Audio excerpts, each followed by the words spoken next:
Hello दोस्तों, इन्फोसिस के Q2 के रिजल्ट्स आ चुके हैं। डिविडेंड और बाईबैक दोनों की घोषणा हुई है, उसके बारे में बात करेंगे। Q2 रिजल्ट कैसे रहे हैं और भविष्य का क्या गाइडेंस है, सबके बारे में डिस्कस करेंगे। सबसे पहले डिविडेंड के बारे में आपको बता दूं, 16 रुपीज 50 पैसा, 16 रुपए 50 पैसे का डिविडेंड इन्फोसिस ने घोषित किया है और 28 अक्टूबर रिकॉर्ड डेट होने वाली है इस डिविडेंड की।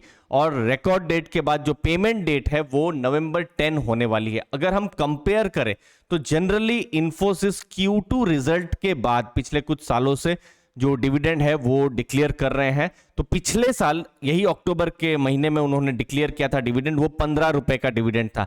तो 10% डिविडेंड जो है बढ़ा है पिछले साल के साथ अगर कंपेयर करें। और फिर जो दूसरा डिविडेंड आता है वो अप्रैल के महीने में आता है, जब फाइनल रिजल्ट्स आते हैं, Q4 के रिजल्ट्स आते हैं, जो मार्च क्वार्टर के रिजल्ट्स अप्रैल में आते हैं। तो वो डिविडेंड 16 रुपए का था, तो 15 + 16 31 रुपए का डिविडेंड था।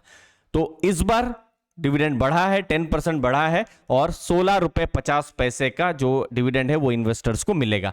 तो डिविडेंड की बात रही। अब दूसरी बात है, इन्फोसिस बाईबैक भी करने जा रही है और बाईबैक है 9,300 करोड़ रुपए का ये बाईबैक है। अब ये बाईबैक जो मोड जिसके बारे में हमने प्रीव्यू वीडियो में डिस्कस किया था, मोड होने वाला है ओपन मार्केट बाईबैक। मतलब बहुत सिंपल है, यहां पर अगर आपके पास इन्फोसिस का स्टॉक है तो आपकी कोई डायरेक्ट भूमिका नहीं होने वाली है, वो टेंडर मोड में होता है। मतलब जो स्टॉक है कंपनी आपसे खरीदती है, लेकिन कंपनी आपसे डायरेक्टली वो स्टॉक जो है वो नहीं खरीदने वाली है, ये ओपन मार्केट में ही खरीदने वाली है। तो ये एक प्रोसेस चलता रहेगा कुछ महीनों का। तो उसमें क्या होगा कि जो भी स्टॉक है, जो भी प्राइस में होगा, इन्फोसिस टाइम टू टाइम अपने जो भी स्टॉक है वो मार्केट से खरीदते रहेगी।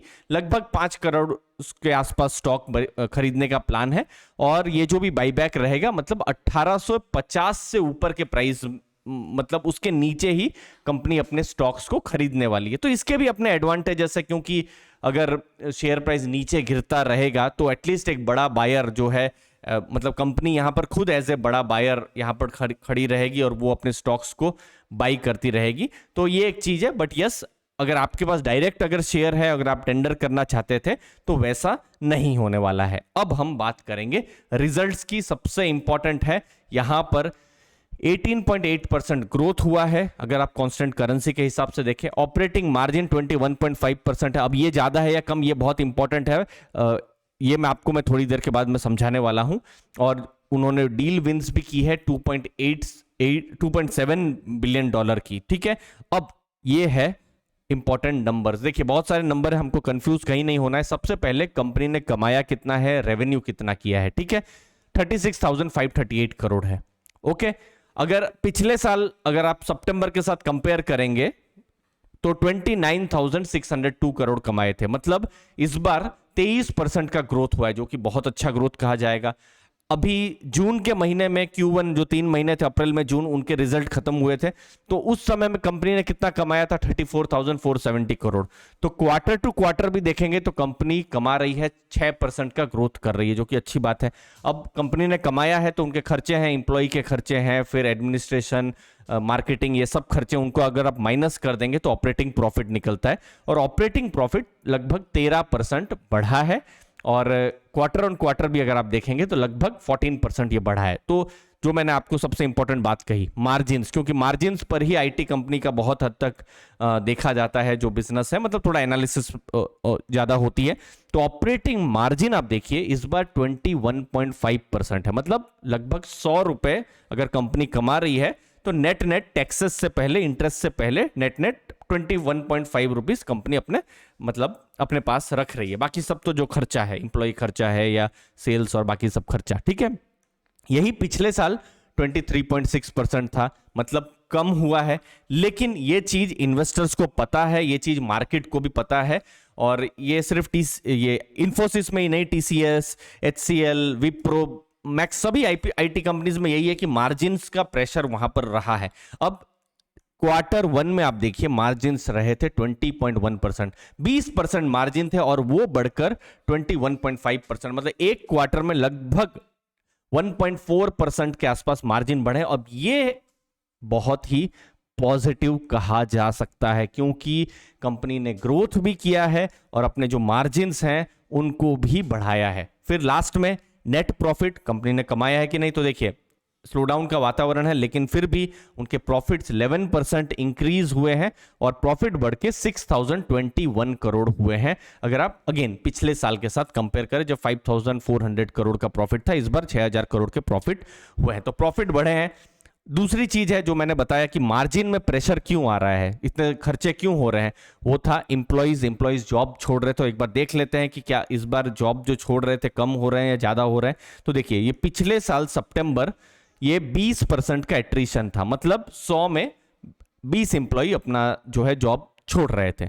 अब ये जून अभी जो क्वार्टर खत्म हुआ 3 महीने 4 महीने पहले 28.4% हुआ, लेकिन इस बार देखिए एट्रिशन कम हुआ है 27.1%। अगेन ये दूसरा एक और पॉजिटिव एस्पेक्ट यहां पर आपको देखने को मिल सकता है। तो मार्जिन्स जो है वो बढ़ रहे हैं, अगेन ये धीरे धीरे क्वार्टर टू क्वार्टर अभी बढ़ना शुरू हुए हैं और जो एम्प्लॉइज लोग जो जॉब छोड़ रहे थे वो भी अब कम जॉब छोड़ रहे हैं। तो हम यहां पर दोस्तों फोकस करते हैं लॉन्ग टर्म इन्वेस्टिंग पर, कोई भी टिप्स पर बात नहीं करते हैं, फंडामेंटल्स पर बात करते हैं। तो यहाँ पर मेरे कोर्सेज भी है दोस्तों जो आप फिनग्रेड में एक्सप्लोर कर सकते हैं, 20% का डिस्काउंट भी है और इनफैक्ट आप फ्री में भी वो कोर्सेज चाहते हैं तो फ्री ट्रायल को भी एक्सप्लोर कर सकते हैं, मैंने डिस्क्रिप्शन में लिंक दी हुई है दोस्तों। अब इन्फोसिस का बिजनेस कैसा गाइडेंस वो दे रहे हैं, तो देखिए सबसे पहले रेवेन्यू जो बहुत इंपॉर्टेंट है क्योंकि 86% बिजनेस आता है यूएस और यूरोप से, तो उन्होंने रेवेन्यू का गाइडेंस 15 से 16% रखा है। अब आप पूछ सकते हैं कि ये क्या ज्यादा है कम है, तो जब भी जून महीने में जून क्वार्टर के रिजल्ट आए थे जुलाई के महीने में, तो उन्होंने गाइडेंस रखा था 14 से 16%। तो एक्चुअली में उन्होंने गाइडेंस अपना थोड़ा सा बढ़ाया ही है, मतलब कह दिया है कि भाई हम लोग ग्रो करने वाले हैं 14% से नहीं, अब हम 15% से ग्रो करने वाले हैं। तो ये एक पॉजिटिव चीज है।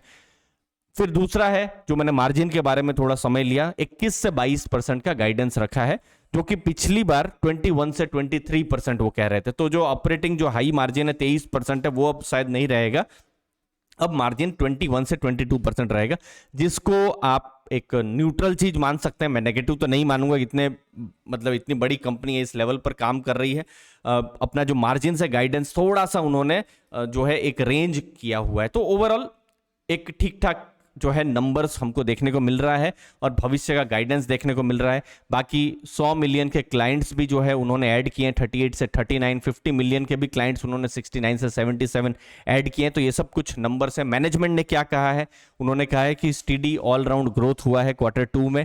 इकोनॉमिक आउटलुक कंसर्न्स हैं क्योंकि यूएस और जो नॉर्थ अमेरिका और यूरोप में जो बहुत सारे जो स्लोडाउन की बातें हैं वो तो है ही, लेकिन उनकी डील की पाइपलाइन मजबूत है और ऑपरेटिंग जो मार्जिन्स है जो हमने देखा 20% से कुछ 21.5% हो गए, वो भी इंक्रीज हुआ है। तो मैनेजमेंट यहां पर पॉजिटिव दिख रहा है और ये एक पॉजिटिव चीज है।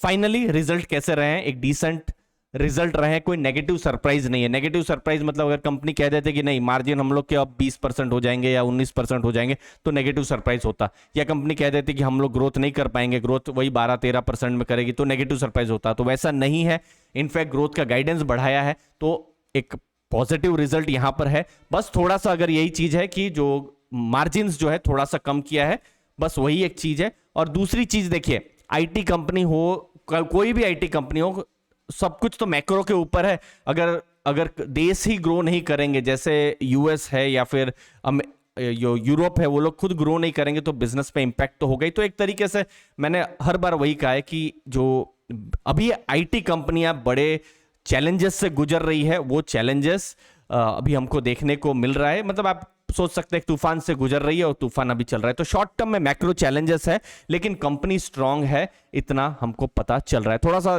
बड़ा वीडियो था दोस्तों, लेकिन मुझे उम्मीद है आपको वैल्यू मिली होगी। बहुत सारी डेटा में लेकर आया था, एक डिसेंट रिजल्ट आए हैं इन्फोसिस की तरफ से, एक स्ट्रॉन्ग नंबर्स, कोई भी नेगेटिव सरप्राइज नहीं है। लेकिन एक चीज हमको ध्यान में रखनी है कि अपने एक्सपेक्टेशन बहुत ज्यादा नहीं रखने, मॉडरेट एक्सपेक्टेशन हमको रखने हैं, क्योंकि मैक्रो लेवल पर बहुत सारे चैलेंजेस अभी भी है। धन्यवाद आपके टाइम के लिए, नए डेटा आते रहेंगे, हम आपको बताते रहेंगे। थैंक यू दोस्तों, धन्यवाद।